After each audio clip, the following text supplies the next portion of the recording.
Hello, everyone. Welcome to ELI, the place where you get your daily dose of inspiration for entrepreneurship.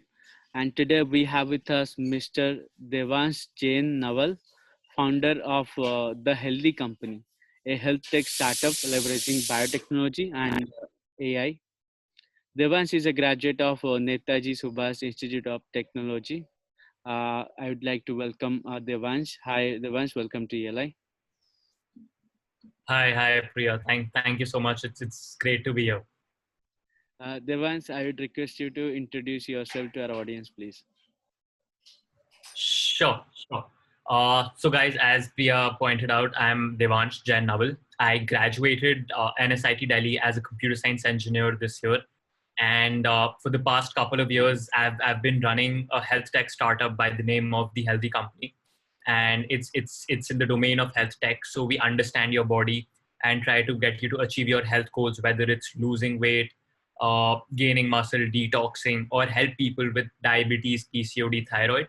And we do that through a combination of AI, which is in the form of our mobile app, which is a health coach, an AI health coach, and our range of superfood products. So it's green teas, granola bars, etc. So that's what we've been doing. We launched in June of 2019, and in the past 1 year, we acquired over 20,000 paying customers, clocked in over 2 crores of annual revenue, and yeah, it's been a journey. We recently raised our seed round, the announcement of which was in the news last month, and we had some marquee names coming in from the founders of Beardo, venture capitalists who backed Oyo, Innovate, OI.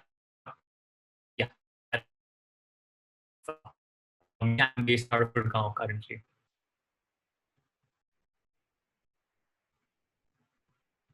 Okay. Devansh, we will discuss about the funding part. I went through your story feature, and we'll come to that. First, let's start with what is healthy company. What are the different products and services we offer? And also, I'd like you to mention what is the core problem, what is the problem statement we are solving. Sure. So I'll basically start with the problem we are trying to solve, and the problem that we're trying to solve, it's very simple. I want to lose weight or look better or to improve my health, right? This is the core problem set that we're trying to solve. So whenever we look at slightly younger audience and demographics, so 20 to 35-year olds, most of us want to either lose weight or gain muscle. It's a lot about aesthetics. I want to look better, particularly I want to look a certain way. When you move from 35 to 50-year-old, you slightly graduate in your mentality towards, it's not about looks so much, it's more about your general health and your longevity of life. So you start thinking about your heart health. If you have diabetes, PCOD, thyroid, any of the lifestyle diseases, right? India is one of the largest hubs of such lifestyle diseases, right? And we see a massive spike in our death rate, particularly because of these lifestyle diseases. So you start thinking about these things a lot more. So we're trying to solve these core problems for these two audience sets. A little bit of context about me. As an 18-year-old, I weighed over 120 kilos. So I weighed 128 kilos when I passed out from my school and I entered my college. And right now I'm 78 kilos, right? So I've been on my personal health journey of losing over 50 kilos. Again, my co-founder Akshay has again been on a similar journey. And that's where a lot of the insights were derived for the healthy company. So it's just about figuring out what worked really well for us and just sharing that information through the medium of a startup, which is the healthy company. So that's the core problem we are solving, and a quick glimpse of the context as to we have about the problem. Now coming to the core product, right? Very simply, we have two core product lines. Number one is EVA, which is our AI health coaching mobile application. So you can go onto your Play Store, download EVA, for example. When you log in, it asks you what are your health goals, whether you want to lose weight, gain muscle. Then it will understand your body, all of the different parameters involved. And as you keep on using it, it will use AI to try and understand your preferences, what you like to eat, what works best for you specifically. For example, if you like to have cheat meals on Sunday and you can't diet on Sunday, it will recognize that and it will make sure you strict the remaining 6 days so that you can cheat on Sunday. So that's the contextual learning we're doing on the app.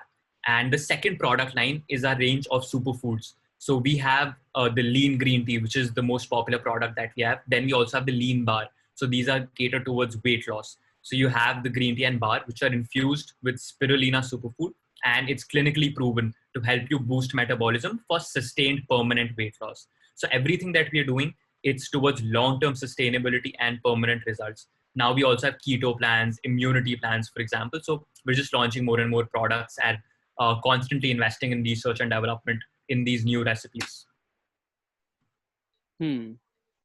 Okay.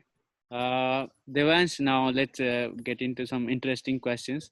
First, tell us, when did you think of becoming an entrepreneur? Weight loss is a problem that you have solved for yourself, but solving it for everyone, that is a entrepreneur. When did you think of becoming that?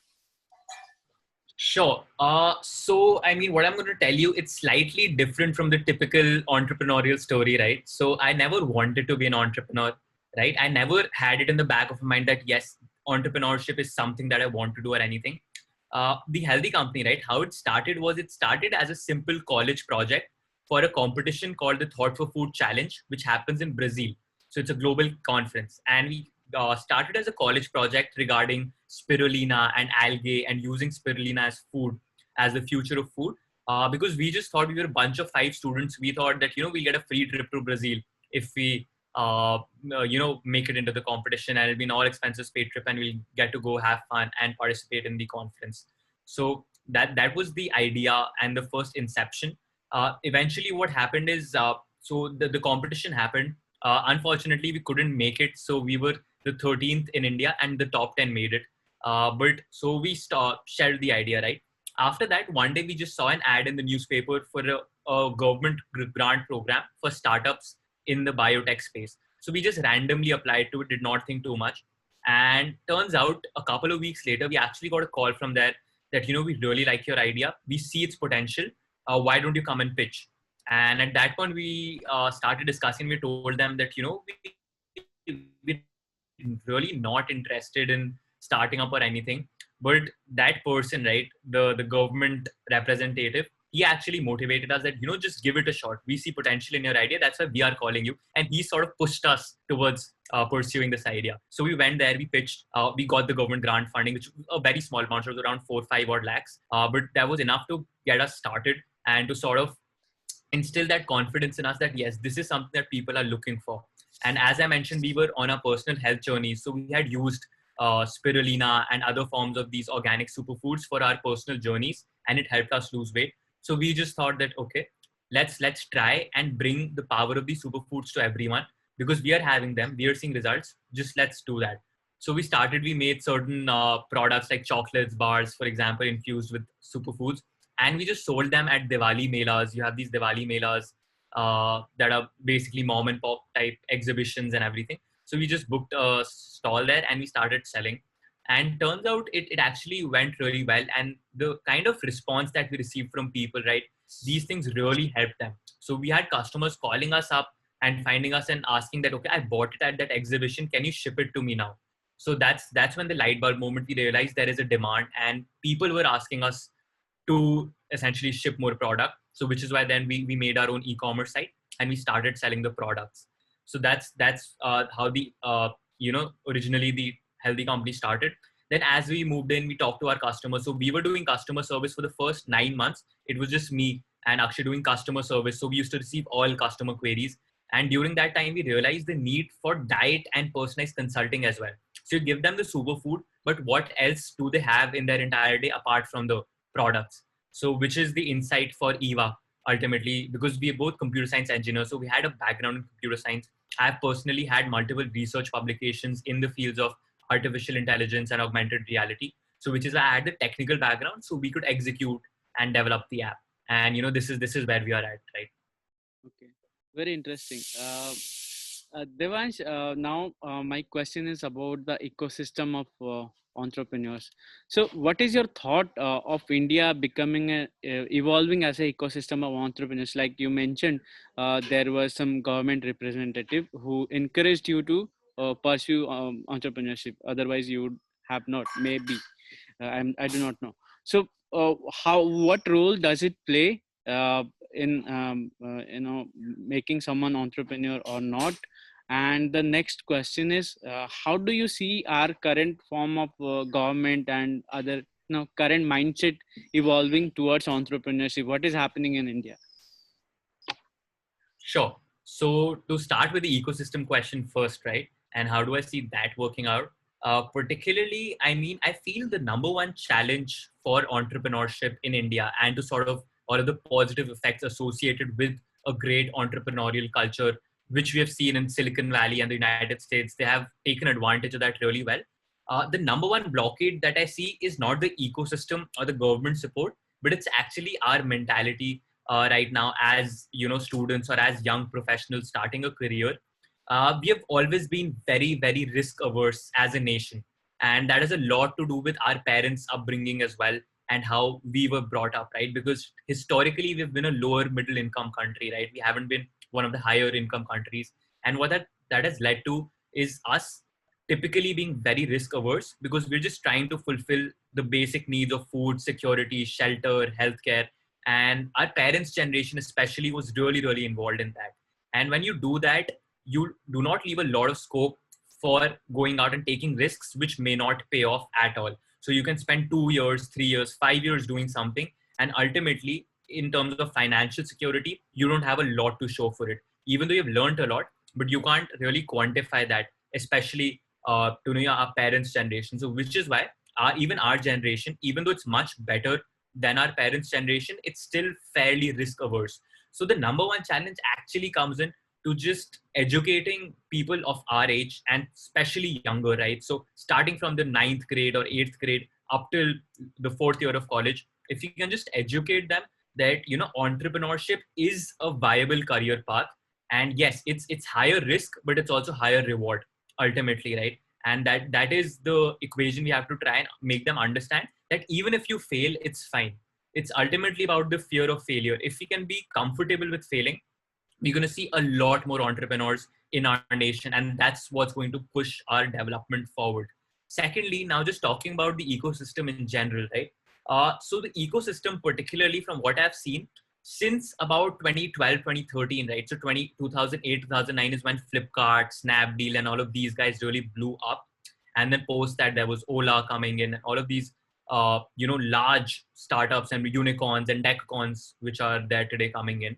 So since then, there has been a constant upward trajectory in the overall size of the ecosystem as well as the quality of the ecosystem. So both of the things are constantly improving.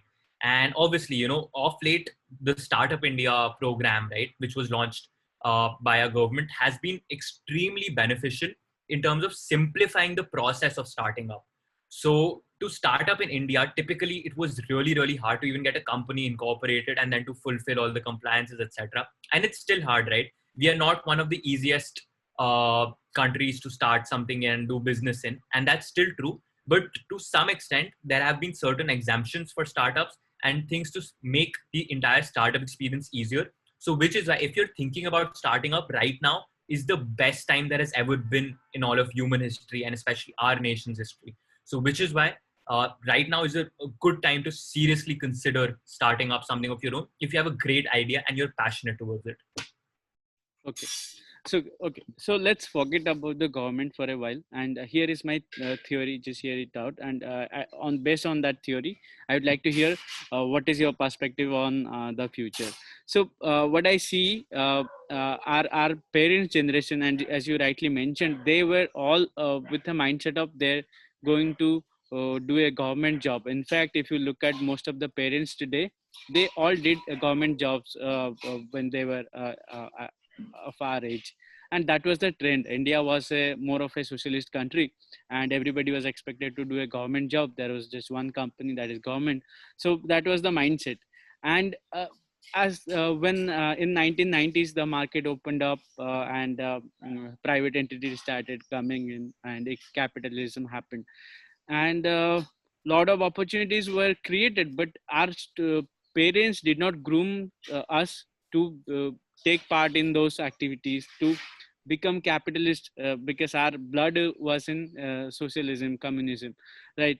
So having said that, I think COVID has disrupted many things, especially the education. I highly doubt that our future generation, who were supposed to go to school or who were going to school, also schools and colleges, they are having a second thought: should we go to colleges? What are they teaching us? And if YouTube is better than the teachers who are teaching us. So having said that, I see a lot of change in mindset. People are catching up with the reality. Before there was a big difference between perception and reality, and that is how you get stressed. For just 100 government jobs, crores of people are applying. So that was the reality 1 year back, but I strongly doubt that is the reality anymore. People are open now to become entrepreneurs, to try out new things, to fight. So having said that, how do you see the future of India coming in 5 years or 10 years time? Sure. So firstly, I'd like to commend you on the exact issue that you pointed out, that, we have been trying to become capitalist since the 1990s, but our blood internally, we're still socialist at heart, right? And that has a lot to do with how our country gained independence and what were the policies during that time, which we were born with. And which is why, especially if you talk to our grandparents, our parents, right? Whenever we talk about even large industrialists, right? You think of a large industrialist in the United States, whether it's a John D. Rockefeller, in the 19th and 20th centuries, and whether it's Henry Ford, there is a huge sense of admiration that the common people look them, that we want to be like them. There is admiration and respect. Here, a lot of times when you look at industrialists, the first thing is, okay, maybe, he got lucky, or there is some level of foul play involved. Maybe he had contacts in the government, which is why he was handed over something. So there is still a sense of disrespect that we show to our large, wealthy industrialists. And that has a lot to do with our socialist mindset and our socialist blood. So which is what propagates into these things. But as you rightly mentioned, right, COVID particularly has been a great disruption in that sense, because it showed everyone that the things we consider are safe. We consider a corporate job as being very safe. You'll get that fixed income, everything. At the end of it, they actually aren't that safe anymore, because everyone is losing jobs across the private and the government sectors equally so. So, which is why it's been that shocker to us that we are buying into the narrative of jobs being safe and entrepreneurship being risky, but it's really not that, right? It's really not that in this new reality that we live in. Jobs are equally risky, if not riskier, right? Particularly because you're not growing. When you're pursuing something of your own, your growth rate mentally and in terms of your skills is much higher than it would be in a traditional job, right? And that's just because of what the job demands versus what starting something of your own demands and running it demands. It's just a matter of that. And which is why we have realized that if your growth rate doesn't match, you will be laid off. You're hearing of mass layoffs in even companies like Uber, right? For example, which were poised to be the next $100 billion company, for example, and did not turn out to be that way. So, which is why it's actually been a reality check for all of us that the things we consider safe are not really so anymore. Talking specifically about edtech, right? I have always believed that the purpose of college, right? If you think about it, how colleges started back in the 16th, 17th century, it was people who have done everything. So, for example, like a Tesla would come in or Edison would come in, who have lived their own life exploring and inventing from the ages of 20 to 60. And after that, now they want to retire. And because their body doesn't allow them to explore anymore, which is why they just pass on their knowledge to the next generation. And which is how colleges started. It was from people who were operators themselves and who used to execute and run things themselves, who used to teach. But now, if you look at our education system, right, the people who are teaching in our colleges aren't necessarily the best of executors, because they have been groomed to be teachers. So they have graduated their own college, right? They have done a PhD, and then they're again just becoming a teacher. They haven't gone out into the real world and gained that level of experience or expertise, which they can pass on to the next generation. Which is why the core fundamental issue lies in our current education system, and it's across India as well as the United States. Versus now you come to something like a YouTube, right? YouTube, for example, you take in your example, Priya, right? You've started ELI, you've done over 100 podcasts from what you tell me, right? And now you have a great sense of, okay, how to conduct a podcast, how to educate people, and you have your own knowledge of the startup ecosystem because you've executed. Now, you teaching entrepreneurship will be much better than just someone who's done a PhD in entrepreneurship and just coming back in and never actually started up. So think of it that way. So now people get a chance to learn from you, someone who's actually executing in the field and doing this stuff day in and day out and then teaching, rather than just reading something up, doing a PhD and teaching. So which is why YouTube and all of these edtech platforms are revolutionizing education, because they're taking us back to the original roots of education and how colleges were started in the first place. So that's my perspective on how the edtech is shaping up and how it's going to be for us. I think very interesting points you have raised. And another point I just want to add on to that, when colleges and schools started, initially the purpose was to, apart from the teachers, this purpose was to bring many bright people together and discuss ideas, brainstorm on ideas, and learn from there. So lot of value of the colleges, especially the big colleges, comes not from the teachers, rather so the students, they come to the bright kids, they come to those institutions.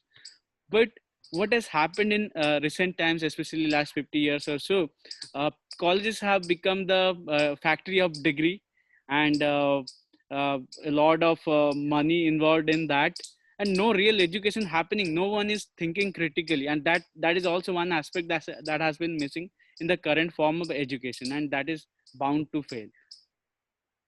So just Yeah, absolutely. Absolutely. Also, just adding in one more point on that, right? You pointed out very rightly that it's become a factory of degrees. And what's happening is colleges have become a lot more like businesses. So the business model of a college is you take in a certain fee for 4 years, and their product that they're giving you is that degree, right? And that's the product that they're selling you. So you pay 2 lakhs, 5 lakhs, 10 lakhs a year for 4 years, and you're getting that one piece of paper is the product, and their entire life revolves around how do we improve the status of that product. So that product for IIT, it's at a higher prestige than say for other colleges, right? So which is why their now narrative is all aligned towards status signaling, that our college is better, which is why our degree is more prestigious, which is why you have to pay us more money to get that, and you have to make more efforts to get that. So that is what is happening. So you leave the top 10, 20 colleges in any field in India, the remaining 80% of the colleges, right? That's their core business model, and they're operating as a business, and they're very clear about that, which is also something that they've had to give up during COVID,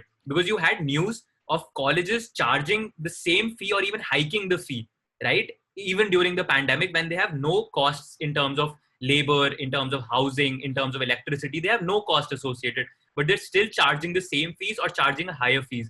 What does that tell you? That their product is not the environment that they're giving you. In their mind, their product is that piece of paper, which is the degree that they're giving you. So that's one thought on that. I think colleges are going through the same phase of difference between reality and their perception of what is real. So a lot of debate on that. Let's get back to our core topic. Now, I'd like to ask you, how did you find the right people to take your vision forward? I think you mentioned about your co-founder, and you both joined hands because of the common cause or common problems you had. But apart from both of you, the others, how did you find them? How did you recruit them? What are those things you saw in a person when you thought that they'll take your vision forward? Sure. So just to get you a sense of even the co-founder, right? Yes, we've been on health journeys, but also one more fact is we have been friends since 10 years. So we are friends since the 7th grade of school, right? And we've been best friends since. And trust, again, is the supreme thing that's important in any co-founder relationship. Talking about the team, right? It's actually fairly similar to figuring out who's the right co-founder. It's a very similar process. So so when I look for anyone to recruit into the team, it's not necessarily just obviously skills are very important, and skills is a basic necessary condition that you have to pass. So for example, let's say we took at profile X, right, and we rate all 10 contestants on and rank them from 1 to 10. We have 10 applicants, right? So you have to at least be a 7 on 10 or an 8 on 10, particularly in the skill set, to go there. But after that, right, so once that necessary condition is done, skill set is not the sufficient condition. So apart from skill set, what's really, really important, and the only one thing that I look for, it's very simple, it's accountability, right? Can I tell this person to get this thing done? and then forget about it. And I can just trust them with this and they'll do it and they'll give me an update, for example, versus I just go in and keep on asking them, Acha, ye ho gaya, or has this been done? I take an update or I take a daily update from them. So instead of that, it's all a lot more about trust, wherein you give them that responsibility and they feel that the company is their own and they're trying to also achieve the larger vision. That is honestly the only number one part, because you can say talk about a lot of things, whether it's a cultural fit, whether their communication skills are good, etc., etc. You can name 20 different things right now, but from my experience, if they're accountable and they have a sense of ownership, they will work on the remaining things and they'll be able to make up for it, right? But if you don't have that inherent sense of accountability or ownership, you are not growing with us, you're not growing with the rest of the team, and then you're just pulling the rest of the team back, right? So which is why just ownership and accountability, it's essentially the same thing. That is the only thing that I particularly look for. That because I know you may not, you may be a 6 on 10 in skill set versus the other applicant may be a 9 on 10, but I know in 3 months time you'll reach a 9 on 10 if you're accountable and you have a sense of ownership in the company. So that's particularly been my learning, and that's the number one thing that I look for in anyone who's trying to be a part of our team. Okay, fair enough. Now let's come to the very interesting question. How did you raise funds? Sure. So particularly, right, fundraising particularly, there's one key learning that I've had from the entire system, right? And this is, I have talked to all of the major VCs that you have presently functioning in India, whether it's Sequoia, Matrix, etc., the top leagues, to the best angel investors, right? Whether it's Ritesh, founder of Oyo, as I mentioned, founders of Beardo, etc. I've had a wide range of conversations, with all of them, and that's been an aspect of fundraising that's been really good. But the number one key learning essentially is the companies that raise funds are essentially the companies that don't need to raise a lot of funds, right? Just think about that it's very easy for a company to raise funds that actually does not need to raise funds, because their business model in itself is very sustainable and they will continue to thrive even if they don't raise funds. That is what investors look for, that even if we choose not to fund this company won't die, it will still continue to grow. And by not investing, we are the ones missing out on this opportunity, because regardless of whether we invest or not, these guys are going to continue to grow. With our funds, we can just make that growth faster, right? So that has just been the key learning, that always try to build a company assuming you will never have to raise funds and you will never be able to raise funds, and build a company that way, which is what we've done from the start. If you're able to build a company that way, raising funds then is a piece of cake, very honestly, right? Even right now, our round, right, the round we were trying to raise initially, the amount, we have doubled that, the actual amount we have raised. And even the amount we have raised, right, we have received commitments of over double of that amount as well. So we wanted to raise, let's say, 100 rupees, and we had commitments worth 400 rupees essentially. And the reason for that was nothing but what I just mentioned, that build a company assuming you will never have to raise funds. So we were a profitable venture throughout and throughout, right? We've been EBITDA positive, and again, maintaining growth while being profitable.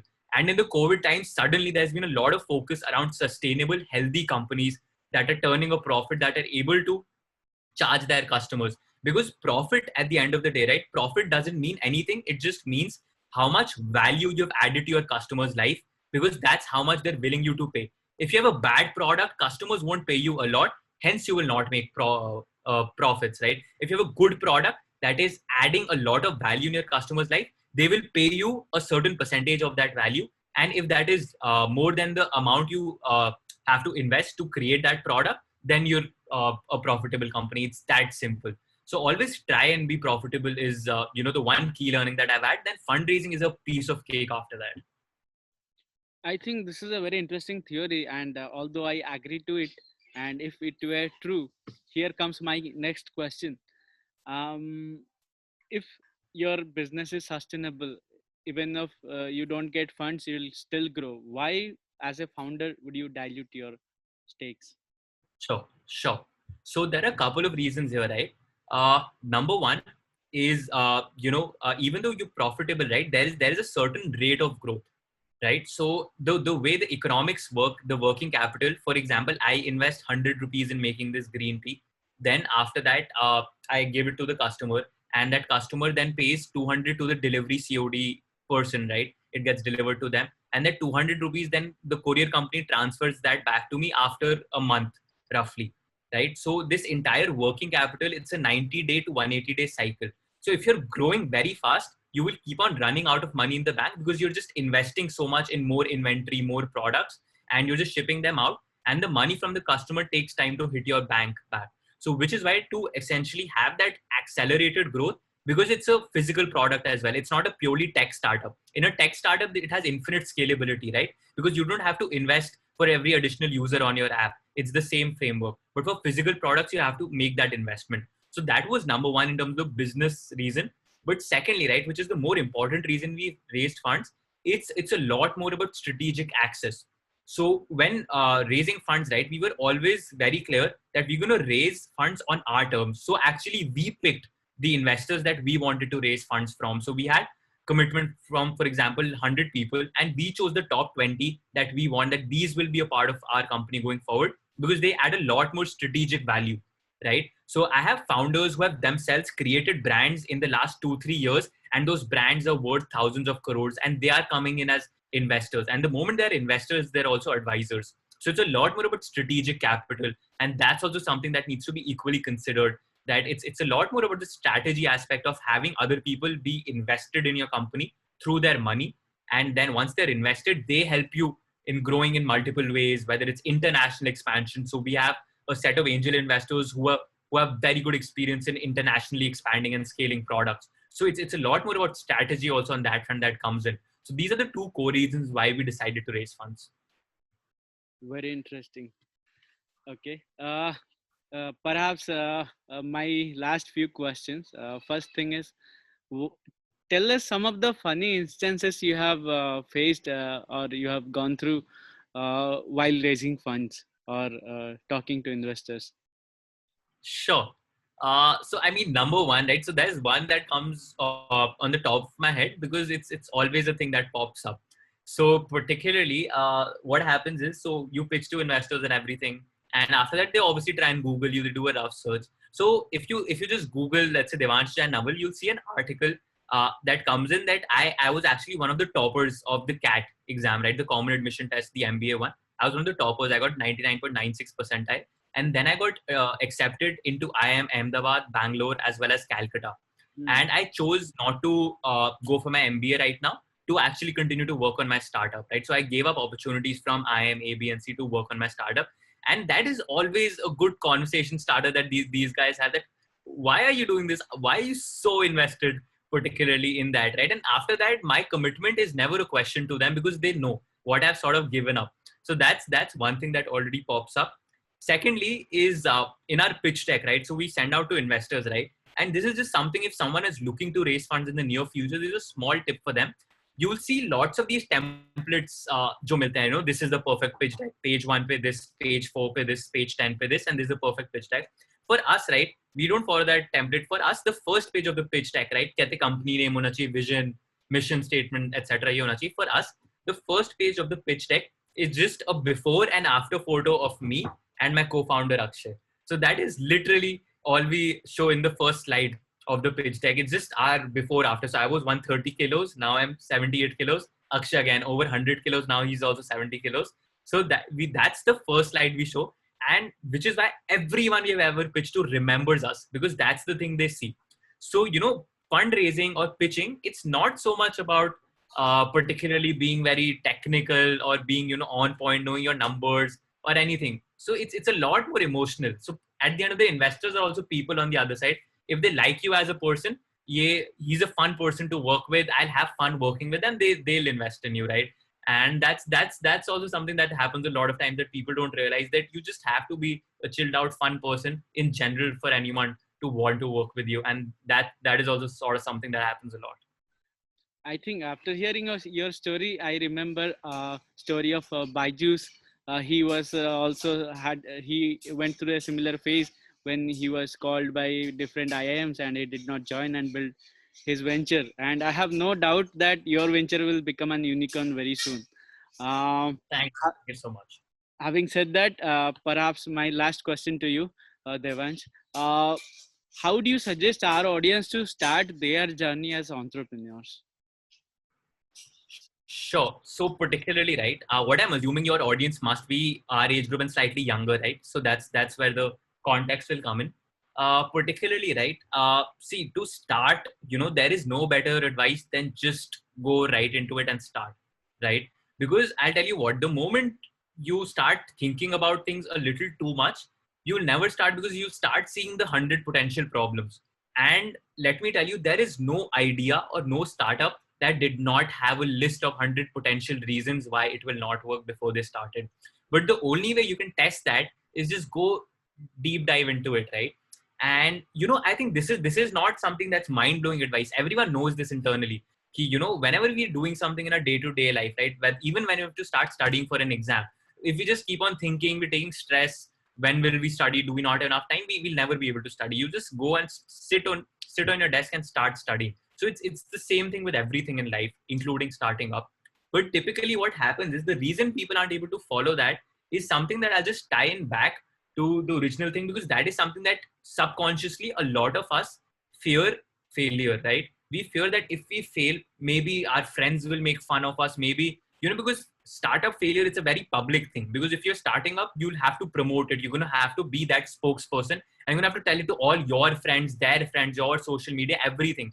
You're the one who's going to have to blow your own horn, because that's the only way you're getting any recognition and any sort of marketing at the starting levels. So now they think that I'll do all of this, and if I fail, everyone will think I'm a failure for the rest of my life. Which is why, that's really not true, because very honestly, everyone is very consumed in their own lives to think about your failure.